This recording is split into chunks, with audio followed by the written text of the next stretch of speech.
कच्चे मकान, यहाँ पे मस्जिद है तो मस्जिद का दे दिए, फिर पक्की मकान। नमस्कार साथियों, मैं नाम Abdul Kalam, YouTube channel solution कलाम में आपका स्वागत है। मैं आपको बताऊं कि आप किस तरह से जाति आधारित जनगणना के लिए मैप बनाएंगे और जो है भवन और मकान वाला डिफरेंस इसको कैसे समझेंगे, किसको मकान संख्या में कन्वर्ट करेंगे कि नहीं करेंगे, ये सब पूरी जानकारी इस वीडियो में दी जाएगी। आपको कंप्लीट वॉच करना है। चलते हैं वीडियो को शुरू करते हैं। जैसा कि आप स्क्रीन पर देख पा रहे हैं, कुछ हम पॉइंट लिखे हैं। आप प्रशिक्षण प्राप्त करने के दौरान सभी चीज़ों को समझ चुके होंगे, लेकिन उसमें जो कन्फ्यूज़न है या फिर कुछ जो नई बातें हैं इसमें हम बताने का प्रयास करेंगे।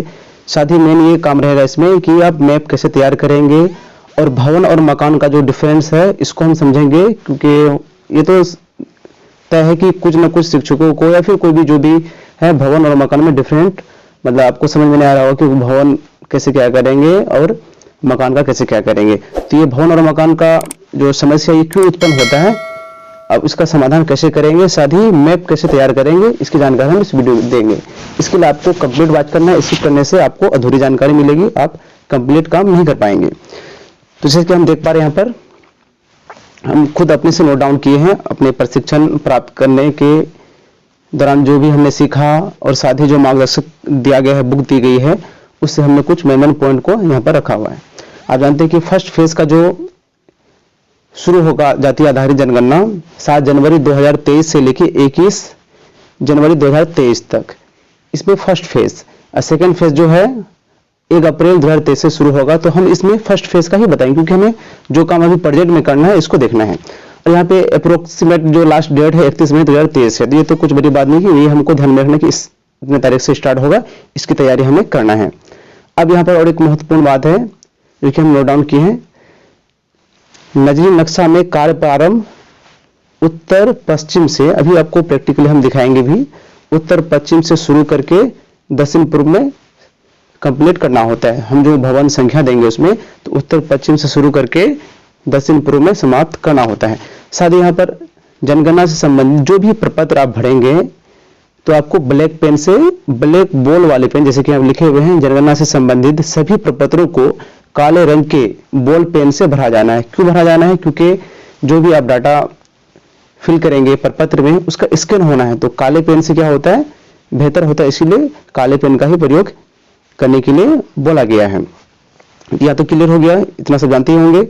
अब यहाँ पर जो है और एक काम आ रहा है कि बहुत सारे शिक्षक हैं कि मोबाइल यूज करने में असमर्थ हैं, बहुत सारे एजेड हैं, या फिर कुछ को उतना नॉलेज नहीं है। तो ये बात तो आपको एकदम पक्की समझ ले कि आपको ऑफलाइन और ऑनलाइन दोनों करना है। ऑनलाइन में हो सकता है कि आप किसी अपने लड़के का या घर में कोई भी मेंबर जो जानते हो उनका सहारा लेंगे, या फिर अपने शिक्षक साथी का, जो भी आपके नज़र में स्किल है उनको, मतलब उनका सहायता लेना है आपको, या फिर जिससे भी आपको करना है। ऑफलाइन और ऑनलाइन दोनों करना है। ऑफलाइन मीन्स जो प्रपत्र मिलेगा आपको उसको भी भरना है। ऑनलाइन आपको मोबाइल से, जैसे कि आपने दीक्षा या निष्ठा प्रशिक्षण प्राप्त किए होंगे मोबाइल में, तो आप तो जानते होंगे इतना, लेकिन आपको एप्लीकेशन प्राप्त किया जाएगा और उसकी जानकारी भी हम वीडियो के माध्यम से जो है अपने चैनल पर अपलोड करेंगे, कैसे क्या करना है। कुछ भी प्रॉब्लम आता है किसी चीज में, हो सकता है कि आपको ऑनलाइन ऑफलाइन या कोई भी चीज समझने में, तो कमेंट करके बताएंगे, आपके कमेंट का जवाब 100% दिया जाएगा। हो सकता है कि बताने के दौरान कुछ गलती हो जाए तो आप उसको कमेंट करेंगे, उसका हम समाधान करने का प्रयास करेंगे। तो अब चलते हम लोग भवन और मकान का जो प्रॉब्लम है उसको सोल्यूशन करेंगे, उसके बाद चलेंगे मैप पे। तो वीडियो को कंप्लीट वॉच कीजिएगा। अब तक लाइक नहीं किया तो लाइक कर दें। आप सबसे एक ही शिकायत रहता है कि वीडियो को लाइक नहीं करते और अच्छा सा कमेंट नहीं करते हैं। जैसा कि स्क्रीन पर आप देख रहे हैं प्रपत्र, ये प्रथम चरण का जो आपको काम करना है उससे संबंधित प्रपत्र है। तो यहाँ पर हम जानेंगे मेन कि ये प्रपत्र आप जो मिलेगा आपको, मकान की सूची का जो विवरण तैयार करना होगा। यहाँ पे क्रम संख्या, भवन संख्या और मकान संख्या। तो इसी के लिए जो है भवन संख्या और मकान संख्या का वहाँ पे समस्या उत्पन्न हुआ था हम लोग की मीटिंग में भी, और हर जगह हुआ होगा, तो इसको समझेंगे। साथ ही जो प्रथम चरण में जो भी प्रगणक है उसको क्या जिम्मेदारी दी जाएगी, उसको क्या करना है, उसको हम बताते हैं। उसके बाद हम यहाँ भवन और मकान में चलेंगे, उसके बाद फिर मैप में, ठीक है। तो यहाँ पर देखें कि जाति आधारित जनगणना 2 चरणों में होगी, आप जानते ही हैं। अब प्रथम चरण में जो होगी मकान सूचीकरण, इसमें क्या करना है, गणना क्षेत्र का निर्धारण करना है, गृह संख्या का निर्धारण, संक्षिप्त गृह पंजी को तैयार करना, इतना काम करना है प्रथम चरण में। जो भी आपको उपगणना ब्लॉक आवंटित की जाएगी उसका निर्धारण करेंगे। आपके जो पर्यवेक्षक रहेंगे, हो सकता है कि आपके पर्यवेक्षक जो रहेंगे उसके अंडर में 4 या 5 उपगणना ब्लॉक रहेगा, मतलब 4-5 कर्मी को उसके अंडर में रखा जाएगा। तो वहां पर होता है कि मान के चलिए आपको किसी ऐसे क्षेत्र में दिया गया है जिसमें फॉर एग्जाम्पल 1 2 3 4 5 6 वार्ड हैं। हो सकता है कि आपको पूरे वार्ड का मिला हो, क्योंकि ज्यादा रहने पर जनसंख्या तो आधा आधा भी हो सकता है, और अगर कम जनसंख्या है तो एक वार्ड का भी होगा। तो सबसे पहले क्या करेंगे, आप पर्यवेक्षक रहेंगे आपके, और आप सब मिलकर के वहां पे निर्धारित कर लेंगे कि आपका यहाँ से यहाँ तक रहेगा। उसमें और भी आगे क्लियर की जाएगी। उसके बाद आपको मैप तैयार करना होगा। तो हम चलते हैं मैप तैयार करने के प्रोसेस में। उससे पहले मकान और भवन का जो दिक्कत आती है उसको समाधान कर लेते हैं। हो सकता है कि आपने फील्ड में गया, आपको उपगणना ब्लॉक मिल चुका है, तो इस तरह का हम दे करके आपको समझाते हैं। वेस्ट इधर हो गया पश्चिम, और नॉर्थ इधर उत्तर। वेस्ट और नॉर्थ मतलब पश्चिम उत्तर से आपको शुरू करना है। इधर आप हो गया आपका साउथ, इधर हो गया ईस्ट, ठीक ना। तो सपोज मान के चलिए अब अपना ही हम बताते हैं, जैसे कि हम लोग 3 भाई से हैं, ठीक ना। तो इस तरह का यहाँ पर एक बना लिए। ये हो जाएगा भवन संख्या। तो भवन संख्या क्या होगा, 1 होगा। लेकिन हम लोग 3 भाई हैं, तीनों क्या है, शादीशुदा हैं, और मेरे फादर मम्मी पापा भी हैं। तो यहाँ पर भवन क्या होगा, तो यहाँ पर तो पहले मम्मी पापा, यहाँ पे जैसे कि हम 3 भाई हो गए तो 3 तो मकान हो गया, और 1 मम्मी पापा, तो 4 मकान होने चाहिए, ठीक ना। 4 मकान होने चाहिए। हो सकता है कि 6 7 8 भी मकान हो, तो 6 7 8 मकान से हमें गिना जाएगा जितने परिवार वहां हैं। तो शादीशुदा जो भी रहेंगे उसको परिवार में अलग कर देंगे उसको, ठीक ना। तो जैसे कि यहाँ पर क्या हो जाएगा, यहाँ पर हम गए फर्स्ट में, ठीक है, मेरे ही घर पर आया गया, ठीक ना। तो यहाँ पर क्या होगा, 3 अंक में भवन संख्या होना चाहिए, 001 ये भवन संख्या होगी। अब मकान संख्या क्या होगा, क्योंकि 3 तो हम लोग भाई हो गए, 1 मम्मी पापा हो गया, तो 4 परिवार हो गया। 4 परिवार मतलब 4 मकान। तो 001 002 003 004 इसी तरह करना है। अब यहाँ भवन संख्या में क्या होगा, सेम ही रहेगा 001, क्योंकि तो इसी भवन के अंदर में ना मेरा मकान है, वो हो गया। उसके बाद फिर आप कहीं गए, अब दूसरी बगल वाले मिला आपको, मतलब जस्ट बगल में ही, तो वहां पर जो भवन की संख्या करेंगे, क्योंकि 001 यहाँ हो चुका है, तो वहां पर जाएंगे आप, इसको और हम अच्छी तरह से बता देते हैं। तो वहां क्या करेंगे, यहाँ पर जो शुरू करेंगे नीचे, आप इसको आप नीचे दिखा देते हैं, 00 क्या करेंगे, 2 करेंगे, ठीक ना। यहाँ पे 002। अब रही बात, हो सकता है कि वहां पर आप गए तो एक उनका लड़का है, शादीशुदा है, बाकी सब एक साथ रहते हैं, तो वहां कितना परिवार हुआ, 2। तो कम से कम 2 घर भी रहना चाहिए, भले 2 से अधिक 5-6 घर रहे तो 5-6 मकान नहीं होगा वहां पे, उसका नहीं माना जाएगा। माना जाएगा कितना, 2, क्योंकि 2 परिवार है उसका। तो क्या करेंगे, वहां पे हम जो है 4 तक कर चुके थे। यहाँ पे जो अब ऊपर में दिखा भी देते हैं आपको, यहाँ पर क्या किए थे हम लोग, 4 तक कर चुके थे। तो आप क्या करेंगे, 005 का भवन संख्या, यहाँ पे मकान संख्या में 006, क्योंकि 2 परिवार हुआ, वो खुद और उनका बाल बच्चा जो भी शादीशुदा है। अब यहाँ पे भवन संख्या में क्या होगा, 001 तो था ही पहले, तो यहाँ क्या करेंगे 002। इसी तरह स्टेप बाय स्टेप आप करेंगे, और कुछ जानकारी भी आपको मिलेगी मैप में, आप बताएंगे भी, ठीक ना। इसके अलावा भी कोई है कुछ है तो कमेंट करके बताएं। हो सकता है कि बताने में हम कहीं कुछ छूट भी गया होगा, तो उस पर को भी कमेंट करें आप, उसका भी समाधान हम बताएंगे। हो सकता है गलती हुआ हो उसको भी करें, क्योंकि सीखते सिखाते ही सीखने के लिए मिलता है। आप सब भी समझदार ही हैं, सब जानते ही हैं। और यहाँ एक चीज है, मान के चलिए आप, हम बताए जो मेरे घर आया, फिर उसके बगल में गया, लेकिन फिर यहाँ पर एक यहाँ चले गए स्कूल है। तो देखिए भवन की संख्या वहां पर होगी जहां पे लोग गुजर बसर कर, मतलब वहां पे रात रहता हो, ठीक ना। हो सकता है कि मस्जिद है वहां पे, कोई मौलवी साहब रहता हो, ठीक ना। कोई दूर के है, लेकिन बिहार स्टेट का हो, अदर स्टेट का है, तो फिर उसको क्या यहाँ पे भवन में गिनती नहीं होगा। लेकिन अगर गुजर बसर करता है, रात ठहरता है, खाना वाना बनाता है वो वहां पर, तो उसका वहां पे क्या होगा, गणना आप करेंगे। लेकिन हो सकता है कि वो बोले कि नहीं हम घर में हम अपना वहां कराएंगे, तो यहाँ पे फिर उसका क्या होगा, यहाँ पे भवन संख्या नहीं होगा, मतलब ऐसे ही ब्लैंक रहेगा, उसमें भवन संख्या में गिनती हम करेंगे ही नहीं। मैप में दर्शा देंगे कि यहाँ पर क्या है, मतलब मंदिर है, मस्जिद है, मान के चलिए मंदिर है कहीं पर, ठीक है, मंदिर है आपका। यहाँ पर गए तो एक व्यक्ति आपको मिला जो कि यहाँ पे यही रहना खाना पीना सब चीज है।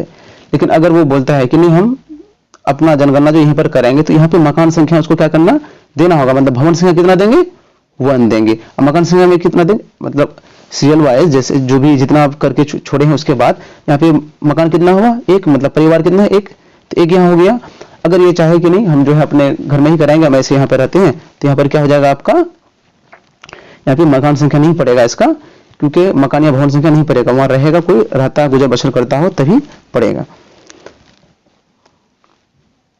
अब चलते हैं हम मैप में, शॉर्टकट में जहां तक हो सका हम समझाने का प्रयास किए। कैसा लगा आपको कमेंट करके जरूर बताएं। सपोज आपको कोई उपगणना ब्लॉक मिला, ठीक है, तो सबसे पहले करना है क्या है कि आप उस क्षेत्र में, इससे पहले भी आपको बताया और एक बार बता देते हैं, ऑब्जर्वर जो रहेगा आपका पर्यवेक्षक, और जो भी उस ऑब्जर्वर के अंदर में रहेंगे, मतलब आसपास के जितने भी प्रगणक रहेंगे, जो कर्मी रहेंगे, साथ में जाएंगे, अपने क्षेत्र का निर्धारण कर लेंगे, स्पष्ट उसमें लिखा भी रहेगा आपका। तो मान के चलिए कि ये वार्ड नंबर 8 है। तो कभी कभार ऐसा होता है कि जैसे ये रोड है, तो एक तरफ का क्या होता है, एक वार्ड का रहता है, और कभी एक तरफ का एक वार्ड का रहता है, या कभी ऐसा भी रहता है कि इस साइड का आपको एक वार्ड का मिल जाएगा। तो मान के चलिए वार्ड नंबर ये 8 है मेरा, ये पूरे वार्ड नंबर 8 के अंतर्गत आता है, यही हमको मिला है क्षेत्र। तो हम कैसे क्या करेंगे, तो यहाँ पे हम सीधा रोड दिखाए हैं, हो सकता है कि आप टेढ़ा मेरा भी हो, ठीक ना, तो आप समझने का प्रयास करेंगे। अब तो अगर लाइक नहीं किए तो लाइक भी कर दें। तो यहाँ पर मान के चलिए कि आपको इतना तो करना है, वेस्ट पश्चिम, ईस्ट पूर्व, नॉर्थ उत्तर, साउथ दक्षिण, आपको करना है क्या, आपको और एक चीज दिखा देते हैं, जैसे कि गाइडलाइन में दिया गया था, ठीक ना, तो अब तो मैप, यहाँ पे कुछ मैप का गाइडलाइंस भी दिया गया है। तो यहाँ पे जो स्टार्टिंग पॉइंट है, हमको करना क्या होता है, वेस्ट और नॉर्थ से इधर से शुरू करना है, ठीक ना, शुरू करके ये सब काम करेंगे, करते करते फिर इधर आएंगे, फिर यहाँ से इधर से शुरू करेंगे, फिर यहाँ एंड करेंगे, फिर चलते हैं हम जो अपने खुद से क्रिएट किए उस मैप में। तो हम यहाँ पर आ गए हैं, ईस्ट वेस्ट नॉर्थ साउथ कर दिए, ठीक ना। तो जैसे कि यहाँ पर कच्चा पक्की मकान, ये सब समझने में दिक्कत होता था लोगों को, मतलब हमारे शिक्षक साथियों को या फिर आम जो भी कर्मी है, तो उसको एक बार दिखा भी देते स्क्रीन में, फिर हम प्रैक्टिकली बताएंगे। कच्चा पक्का एकदम बहुत ही आसान है, ठीक ना। अब यहाँ पर देख लें कि इस तरह का अगर रहेगा चरखुट वर्ग जैसा, तो पूरी तरह यह आंशिक रूप से आवासीय पक्का भवन, मतलब इस तरह का रहा तो पक्का भवन में गिनती करेंगे। अगर यही इस तरह का रह गया इसके ऊपर, तो क्या गैर आवासीय, मतलब इसमें आदमी नहीं रहता है, तो नहीं रहता है तो उसमें काउंटिंग नहीं की जाएगी उसकी। अब इस तरह का रहा तो क्या ये कच्ची आवासीय मकान हो गया। अगर इसमें इस तरह कर दिया गया है, मतलब इस तरह करेंगे, अगर क्यों करेंगे, क्योंकि गैर आवासीय मतलब ये खाली है, रहता नहीं है लोग, ठीक ना। फिर हम समझते हैं मैप में, इस तरह का हम यहाँ पर किए हुए हैं, जैसे कि दिखा देते हैं आपको। इसका मतलब क्या हुआ, ये पक्का मकान हो गया, ठीक ना। अब यहाँ पर कहीं देखेंगे इस तरह क्या हुआ, जैसे कि ये पक्का मकान, ये आवासीय हो गया। इस तरह अगर कर देंगे तो क्या होगा, ये गैर आवासीय, मतलब यहाँ पे लोग नहीं रहते हैं, तो इसकी गणना हमको नहीं करना। मतलब इसमें क्या है, मकान संख्या जो है, भवन संख्या हम नहीं देंगे। अभी अब करके भी दिखाएंगे आपको। इस तरह अगर है तो ये कच्ची आवासीय है घर है। अगर इस तरह अब करेंगे, सिंबल देंगे, तो ये गैर आवासीय, मतलब वहां पर उनका घर बना हुआ है लेकिन वो निवास नहीं करते हैं। तो इसी तरह हम जो है सिंपली कुछ यहाँ पर बनाए हुए हैं, जैसे कि इधर से हमको शुरू करना है। हो सकता है कि टेढ़ा मेरा हो, जैसे कि हम इस तरह और इस तरह का बनाए थे, लेकिन इस तरह एक रोड देके बना दिए। हो सकता है कि ये रोड इस तरह गया हो तो दोनों तरफ घर रोड होगा, फिर या फिर जहां पे भी होगा तो रोड तो रहेगा ही ना। इस तरह करके आपका आगे पीछे रह सकता है, ठीक ना। तो यहाँ पर हम इधर से शुरू किए हैं। इस तरह का लिखने का मतलब ये इनका क्या है, पक्का मकान है। ये भी क्या है, पक्का मकान है, पक्का मकान है। कच्ची मकान, कच्ची मकान। यहाँ पे मस्जिद है तो मस्जिद का दे दिए, फिर पक्की मकान, पक्की मकान, फिर कच्ची मकान। इसी तरह करके यहाँ पे स्कूल दे दिए। फिर इस तरह का मतलब गैर आवासीय है, मतलब यहाँ मकान है, ये क्या है, पक्की मकान है, कि लोग रहते नहीं है। इस तरह यहाँ फिर मंदिर दे दिए, फिर नदी दे दिया। रोड का जैसे आपको दर्शा देना है। अब रही बात की मकान नंबर हम दर्शाते हैं, ठीक ना। तो एक तरफ से शुरू करेंगे। अब मकान नंबर की भवन नंबर क्या दर्शाना है, आपको एक फॉर्मेट एक बार स्क्रीन पे दिखा भी देते हैं। आपको क्या करना है, आपको भवन नंबर दर्शाना है, ठीक ना। भवन नंबर दर्शाना है यहाँ पे। अब फॉर्मेट क्या है, फॉर्मेट अब जब जाएंगे भवन नंबर दर्शाएंगे तो एक अपना रफ में कर भी लेंगे कि इस भवन में कितने मकान हैं, मतलब कितने परिवार के हैं, कितना परिवार आप बनाए हैं, तो उसमें लिख देंगे। तो आपको जो नेक्स्ट टाइम जनगणना करेंगे, मतलब इसी के जो फेज 2 में, तो उसमें सहूलत मिलेगी। तो क्या करेंगे, यहाँ पे भवन नंबर 1 डाल देंगे, यहाँ पे 2 डालेंगे, 3 डालेंगे, 4 डालेंगे, 5 डालेंगे। यहाँ मस्जिद में क्योंकि यहाँ पे गैर आवासी, यहाँ पे कोई रहता नहीं है, अगर रहता तो फिर आप वो गणना अगर करना चाहते हैं जो रहने वाले, तो वहाँ पर क्या करेंगे, फिर यहाँ 5 है तो यहाँ पे 6 करते हैं, लेकिन यहाँ कुछ नहीं तो उसको कुछ नहीं करना है, रहने देना। फिर यहाँ पे 7, 8, 9, 10, 11, 12 एक तरफ से करेंगे, 13, 14, क्योंकि हम इस साइड से पूरा कर लेते हैं, तब फिर इधर आएंगे।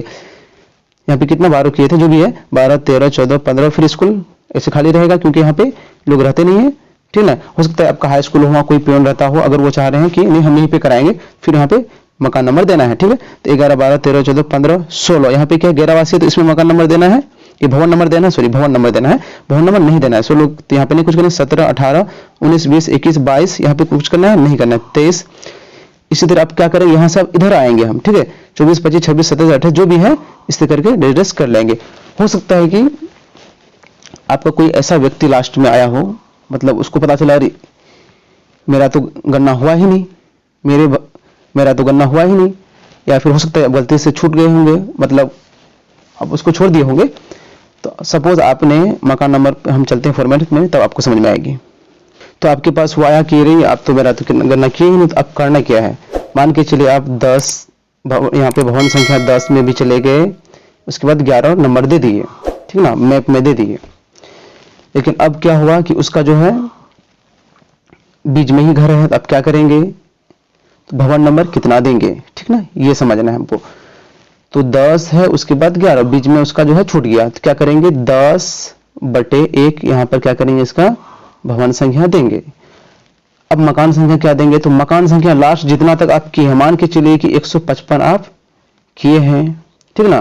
तो यहाँ पर अगर एक परिवार है तो 156 करेंगे, और 2 परिवार है तो 155, फिर 156 करेंगे, 3 डिजिट में आपको करना है, ठीक है। ये सब आप समझ चुके होंगे, ट्रेनिंग में भी बताया गया होगा। तो उम्मीद करते हैं कि आपको पूरी तरह से समझ आ गई होगी। इसके अलावा भी अगर कोई क्वेरी है तो कमेंट करके बताएं, आपके कमेंट का 100% जवाब दिया जाएगा। साथ ही चैनल को सब्सक्राइब कर जुड़ जाएं, ताकि जो भी इससे रिलेटेड जो भी अपडेट आएगी उसकी जानकारी आपको दी जाएगी वीडियो के माध्यम से, और आप तक जो है पहुंच जाएगा। साथ ही बेल आइकन को क्लिक कर ऑल पर भी क्लिक कर देंगे, ताकि जो भी मैं वीडियो अपलोड करूंगा उसकी जानकारी आपको नोटिफिकेशन के माध्यम से सबसे पहले मिलेगी। तो चलते हैं, वीडियो को समाप्त करते हैं।